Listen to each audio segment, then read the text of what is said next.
Hello friends, मेरा नाम सुधा सरस्वती है। मैं अपने यूट्यूब चैनल आप सभी लोगों का स्वागत करती हूँ। जैसा कि आपने मेरी पिछली वीडियो देखी कि करंट अफेयर के ऊपर है, यानी कि कुछ इंपॉर्टेंट क्वेश्चन थे जो कि अभी 2024 जनवरी में फरवरी में हुए हैं। क्योंकि अभी देखिए जो एग्ज़ाम्स हमारे आएंगे, बोर्ड एग्ज़ाम ले लीजिए आप, और गवर्नमेंट बहुत सारे एग्ज़ाम्स हैं, तो उनमें क्या है उससे रिलेटेड क्वेश्चन आ सकता है, क्योंकि वो एक तरह से करंट अफेयर्स में जाते हैं। जिस चीज़ में करंट अफेयर्स आएगा तो उस क्वेश्चन उसमें आना लाजमी क्वेश्चन है, क्योंकि बहुत इंपॉर्टेंट क्वेश्चन है और बहुत ही रेयर क्वेश्चन है। तो उसी तरीके से आज मैं करंट अफेयर्स के कुछ इंपॉर्टेंट क्वेश्चन लेकर आई हूँ। अगर आपको मेरी वीडियो अच्छी लगे तो प्लीज़ लाइक शेयर कमेंट करना ना भूलें, मेरे चैनल को सब्सक्राइब ज़रूर कर लें और बेल आइकन को दबाना ना भूलें। तो वीडियो स्टार्ट करते हैं। देखिए, हमने यहाँ पर सबसे पहले क्वेश्चंस लिख दिए यहाँ पर। अब हम इनके आपको आंसर्स बताते जाएंगे और उसको नोट करते जाएंगे। ध्यान समझिए, आप चाहे तो नोट भी कर सकते हैं। देखिए, सबसे पहला क्वेश्चन देखेंगे हम कि सुंदरबन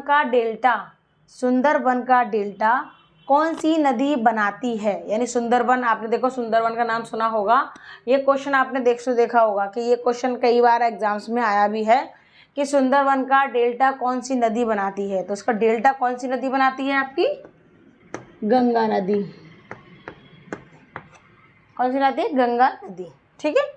अब हम क्वेश्चन नंबर 2 देखेंगे कि भारत में रेल मार्गों का सबसे बड़ा जाल का मतलब समझते हैं, नेट, बहुत सारा जाल, किस राज्य में पाया जाता है? रेल मार्ग क्या है? देखो, रेल मार्ग क्या होते हैं? जो ट्रेन जाती हैं, जिससे जो पटरियां हैं हमारी, यानी वही तो रेल मार्ग है। यानी मार्ग माने रास्ते, रेल माने ट्रेन के जो रास्ते हैं वो क्या? सबसे बड़ा जाल, यानी कि सबसे ज़्यादा बिछी हुई कहाँ पर है?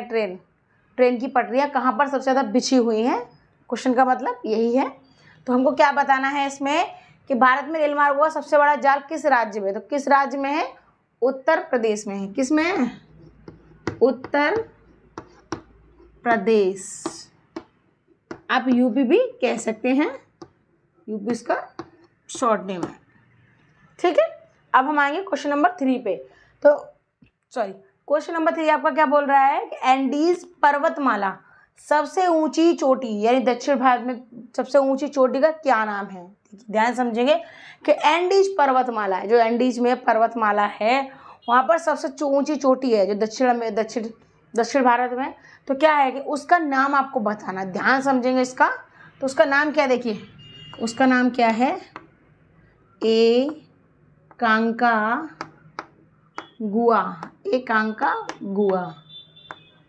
एकांकागुआ। ध्यान समझेंगे कि एंडीज पर्वतमाला सबसे ऊंची चोटी का क्या नाम है? एकांकागुआ। ठीक है। अब हम क्वेश्चन नंबर 4 देखेंगे कि विश्व के अधिकांश पठारी का मतलब पठार जो होते हैं वो भाग, ठीक है, में किस व्यवसाय माने नौकरी या काम वगैरह जो भी की प्रधानता पाई जाती है? प्रधानता यानी कि ज्यादा, कि विश्व के अधिकांश पठारी भागों में किस व्यवसाय की प्रधानता, यानी कि किस व्यवसाय को ज्यादा दिया जाता, महत्व दिया था। तो किसको दिया जाता? देखिए,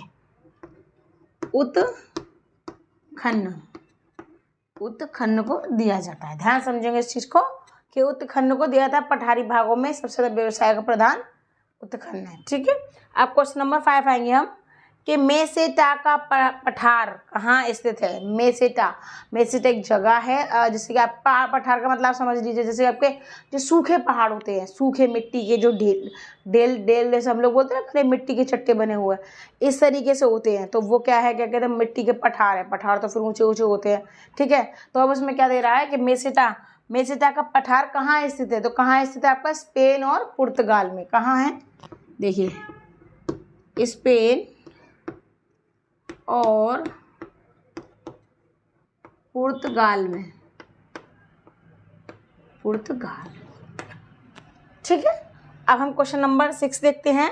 1981 में स्थापित भारतीय वन सर्वेक्षण विभाग का मुख्यालय कहाँ है? यानी कि 1981 में जो स्थापित किया गया था भारतीय वन सर्वेक्षण विभाग, उसका मुख्यालय का क्या मतलब होता है? कि उसका जो मुख्य घर है, मेन घर है। अब आप अपने ऊपर ले लीजिए, जैसे कि अभी आपका घर है, आपका गांव में मेन घर है, क्योंकि आपका शुरू से मतलब आपके मम्मी पापा वहाँ पर रहे हैं, आप भी लोग वहाँ रहे। अब आप बाहर कहीं जॉब को चले जाओ तो कोई बोलेगा आपका मुख्य घर कहाँ? मेन घर का। तो आपका जो गाँव में जहाँ रहे वही तो आप उसको मुख्य घर बताएंगे। तो इसी तरीके से इसका मुख्यालय कहाँ गया है? तो इसलिए मुख्यालय उसको पूछा जाएगा। इसका मुख्यालय कहाँ पर है? आपका देहरादून। देहरादून। यहाँ से आप मसूरी के लिए ऊपर जा सकते हैं, ये हरिद्वार और मसूरी के बीच में पड़ता है। अब मैं आपको बता देती हूँ क्वेश्चन नंबर, अब देखेंगे क्वेश्चन नंबर 7। देखिए कि ब्लैक हिल यानी कि काली पहाड़ी, ब्लू पहाड़ यानी कि नीले पहाड़, और ग्रीन पहाड़ यानी कि हरे पहाड़, देखिए नाम की पहाड़ियाँ किस देश में स्थित है। यानी कि सबसे पहला क्वेश्चन देखिए, ध्यान समझेंगे क्वेश्चन को। ब्लैक हिल, ब्लू हिल और आपका ग्रीन पहाड़, नाम की पहाड़ियाँ किस देश में स्थित है। तो कौन से देश में ये तीनों कलर की पहाड़ियाँ कौन से देश में है आपका, देखिए संयुक्त राज्य अमेरिका, ठीक है, संयुक्त राज्य अमेरिका यानी कि USA, ठीक है। ध्यान समझेंगे इस क्वेश्चन को, थोड़ा इंपॉर्टेंट है। आप देखिए क्वेश्चन नंबर 8 देखेंगे हम कि भारत में कोयला प्रचुर मात्रा में कहाँ पाया जाता है। भारत में कोयला को आप जानते हैं, कोयला का यूज़ कहाँ करते हैं, आग जलाने के लिए, कुछ भी बनाने के लिए, आप अंगीठी में, चूल्हे में, हर जगह में ज़्यादातर कोयले का यूज़ करते हैं। अब लोग कम करने लगे क्योंकि गैस चूल्हे का उत्पादन हो चुका है। इसलिए ध्यान समझेंगे इस क्वेश्चन को कि भारत में कोयला प्रचुर मात्रा में कहाँ पाया जाता है, गोंडवाना क्षेत्र में, यानी कि जो गोंडवाना जो एरिया होते हैं वहाँ पर पाया जाता है, क्योंकि उन लोगों का भोजन इसी पर पकाना होता है, गोंडवाना क्षेत्र में, ठीक है। अब हम क्वेश्चन नंबर 9 पढ़ेंगे कि हीराकुंड परियोजना किस राज्य में तथा किस नदी पर स्थित है। हीराकुंड परियोजना, ये क्वेश्चन आपने देखा होगा, हमारे कई बार एग्जाम्स में भी आया है, इंटर के एग्जाम्स में आया हुआ है ये, कि हीराकुंड परियोजना कहाँ पर स्थित है, ठीक है, कौन सी नदी के किनारे स्थित है। एक क्वेश्चन या दो क्वेश्चन मिक्स करके बना दिया। तो कहाँ पर है, देखिए किस राज्य में है, ओडिशा में, ओडिशा में, ठीक है। दूसरा भी क्वेश्चन इसी में पूछ रहा हो कि किस नदी पर स्थित है, किस नदी पर स्थित है, महानदी पर स्थित है, महानदी पर, यानी कि ओडिशा राज्य में है और महानदी पर स्थित है। अब हम क्वेश्चन नंबर 10 देखेंगे कि ग्रीनलैंड की खोज किसने की थी। ग्रीनलैंड की खोज, ग्रीनलैंड क्या है आपका, जो हरियाली वाली भूमि है, तो ग्रीनलैंड की खोज किसने की थी आपका, रॉबर्ट पियरी ने की थी। किसने की थी, देखिए रॉबर्ट